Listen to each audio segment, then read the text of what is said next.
साधना के अनुभव। प्रथम अध्याय। साधना किसको कहते हैं, उसमें क्या क्या करना होता है, इस बात को समझने के लिए पहले यही जानना चाहिए कि जीव किस तरह इस अशांति और दुख की अवस्था को पहुंचता है और फिर कैसे उसका उद्धार हो सकता है। इसलिए प्रथम सृष्टि क्रम बतलाकर तब साधन के विषय पर आएंगे। श्री गुरुदेव हमारी और आप दोनों की सहायता करें। सृष्टि का प्रवाह। प्रथम सृष्टि का आरंभ कैसे हुआ? जिस प्रकार सूर्य से किरण फूटती है, उसी तरह सर्वप्रथम चैतन्य सत्ता या आत्मा से एक धार निकली और उसने गोलाकार मंडल बनाकर उस आत्मा को लपेट लिया। यही आनंदमय कोश बन गया। इसके बनते ही छिपा हुआ आत्मा प्रकाश में आ गया। वो दमदमाने लगा। लैंप में प्रकाश था, परंतु वो गुप्त और टिमटिमाता हुआ था। ग्लोब के चढ़ते ही एकदम तेज हो गया और उसने आसपास के सारे आकाशमंडल को प्रकाशित कर दिया। अब प्रत्यक्ष अनुभव होने लगा कि वो एक प्रकाश है, दिव्य तेज है। द्वितीय, उस समय वो स्वयं चैतन्य पुरुष या आत्मा अपने को देखने लगा, क्योंकि दूसरी वस्तु में ही अपना रूप दिखाई देता है। दर्पण ही तो अपने स्वरूप का साक्षात्कार कराता है। बिना आईने के अपने को किसने देख पाया है? इस माया के प्रथम मंडल में उतरते ही उसने अपना ज्ञान प्राप्त किया। ऐसी बुद्धि आते ही मैं हूं दूसरा एक और मंडल बन गया और उसके चारों ओर चढ़ गया। ये दूसरी लपेट देने वाली धार का नाम महत तत्व पड़ा और इस मंडल को विज्ञानमय कोश कहा गया, क्योंकि ये बुद्धि का पर्दा था। तृतीय मंडल। ज्ञान के उदय होते ही वो विचारने लगा। उसके अंदर संकल्प विकल्प उठने लगे। वो और विस्तार की बात सोचने लगा। आगे का नक्शा उसके दिमाग में खींचने लगा। बस इतना होते ही वो धार फिर आगे बढ़ी और उसने फिर एक लपेटा दे दिया। ये सर्कल मनोमय कोश के नाम से प्रसिद्ध हुआ। विज्ञानमय कोश में जो वृत्ति काम कर रही है, उसका नाम ब्रह्मांडीय बुद्धि हुआ और मनोमय कोश में जो वृत्ति काम कर रही है, उसका नाम ब्रह्मांडीय मन पड़ा। पुराणों के अनुसार ब्रह्मांडीय बुद्धि को शिव कहते हैं और ब्रह्मांडीय मन को ब्रह्मा कहते हैं। इसी ब्रह्मांडीय मन या ब्रह्मा के द्वारा ही स्थूल रचना का कार्य आरंभ होता है। इसलिए इसी को सृष्टि का रचने वाला माना गया है। मन और बुद्धि दोनों जड़ हैं। उनमें अपनी कोई निजी ताकत नहीं, पर जब चैतन्य पुरुष स्वयं इनमें आकर व्याप्त हो जाता है, वो खुद इन औजारों से काम लेने लगता है, तो ये हरकत में आ जाते हैं और कार्य करने लगते हैं। उसके आश्रय से ही ये चलते हैं। जैसे शरीर में आंख देखती है, नाक सूंघती है, मन विचारता है इत्यादि। पर चैतन्य के निकल जाने पर ये शक्तियां कुछ भी नहीं कर पाती। इसी प्रकार चैतन्य के सहारे ही ब्रह्मांडीय मन और ब्रह्मांडीय बुद्धि अपना अपना काम करती हैं। यहाँ की व्यापक आत्मा का नाम विज्ञानमय आत्मा और मनोमय आत्मा शास्त्रों ने दिया है। आगे आने वाली स्थूल सृष्टि के लिए ब्रह्मा या ब्रह्मांडीय मन ने संकल्प किया, उसके ख्याली नक्शे अपने दिमाग में खींचे। ये मानसिक सृष्टि कहलाती है। जब निश्चय हो चुका कि ऐसे ही काम करना ठीक होगा, तब इन ख्याली शक्लों और मानसिक रूपों को जीवन प्रदान करने के लिए वही आदि माया की धार फिर आगे बढ़ी।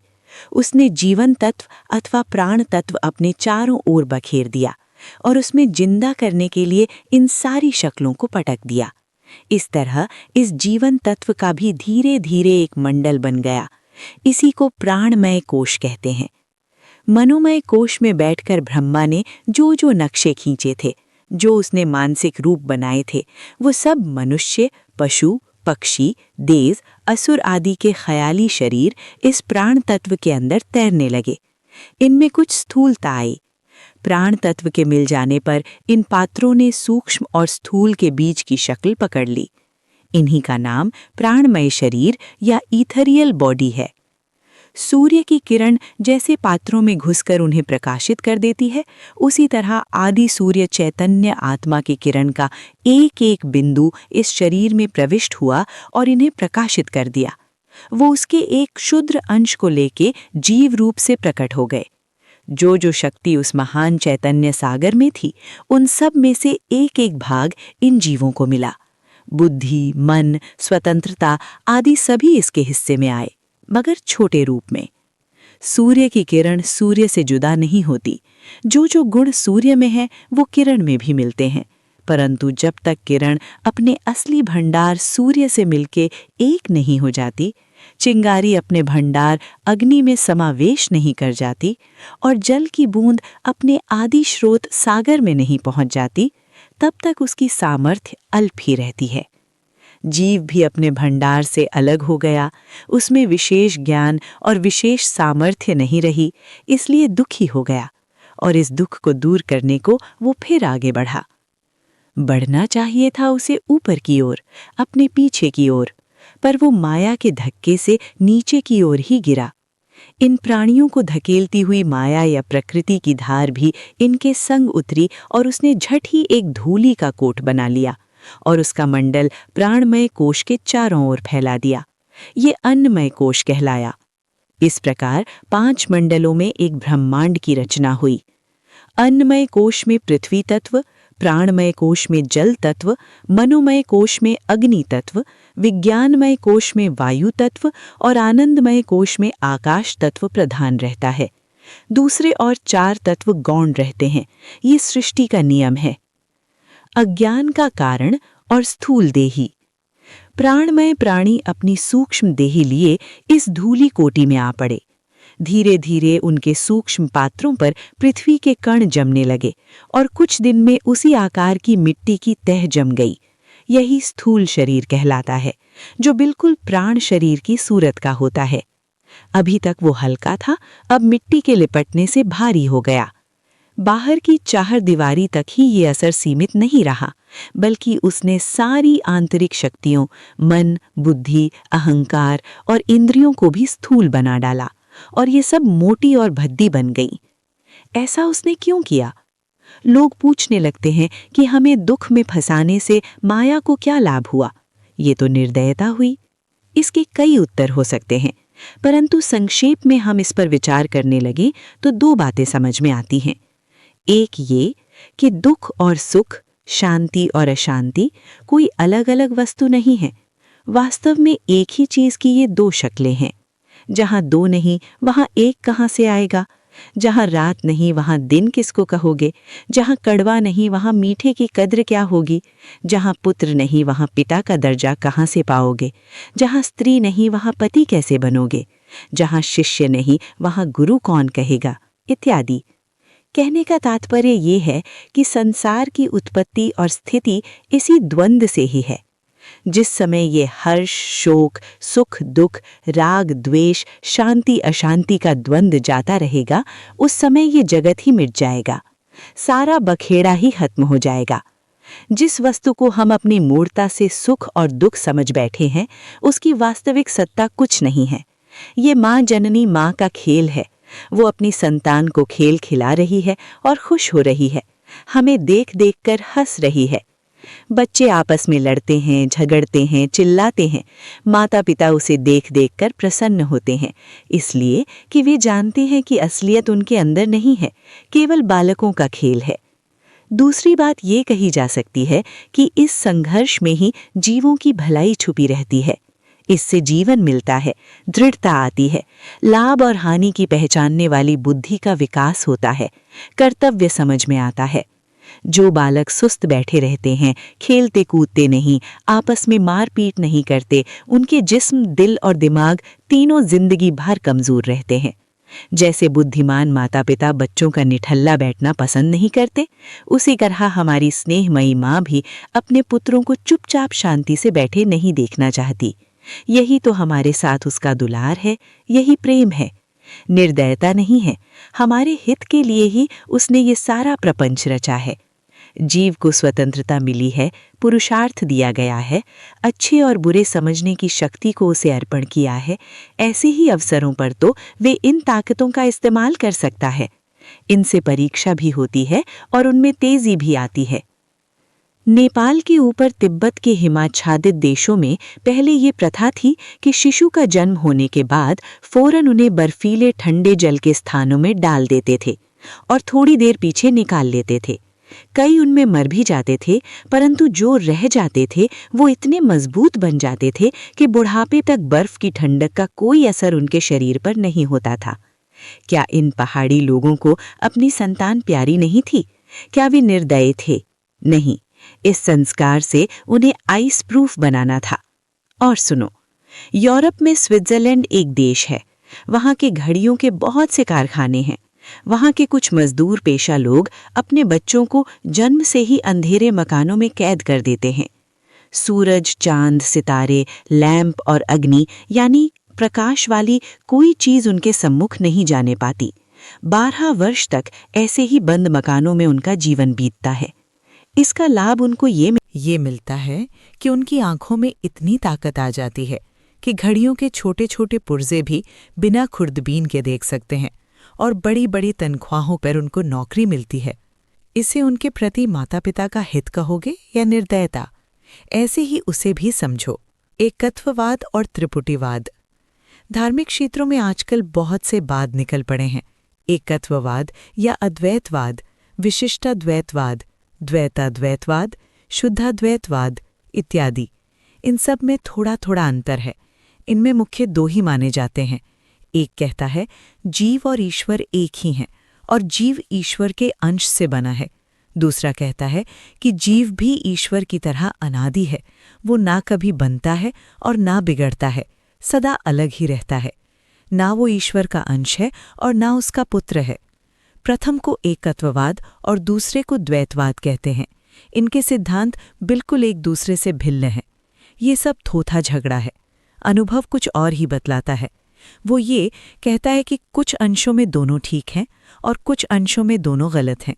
इसके संबंध में जो बात समझ में आई है वो ये है कि जीव ईश्वर के अंश से ही उत्पन्न हुआ है। इसके अंदर अंशांशी भाव से सारी सामर्थ्य और सारे गुण ईश्वर के आए हैं। जैसा कि गोसाई जी रामचरितमानस में कहते हैं, ईश्वर अंश अविनाशी, ये जुज है वो कुल है। ये जीव अंश तो है, परंतु ऐसा अंश है कि जिसका नाश कभी किसी काल में भी नहीं होता, अलग होकर फिर सदा अलग ही रहता है।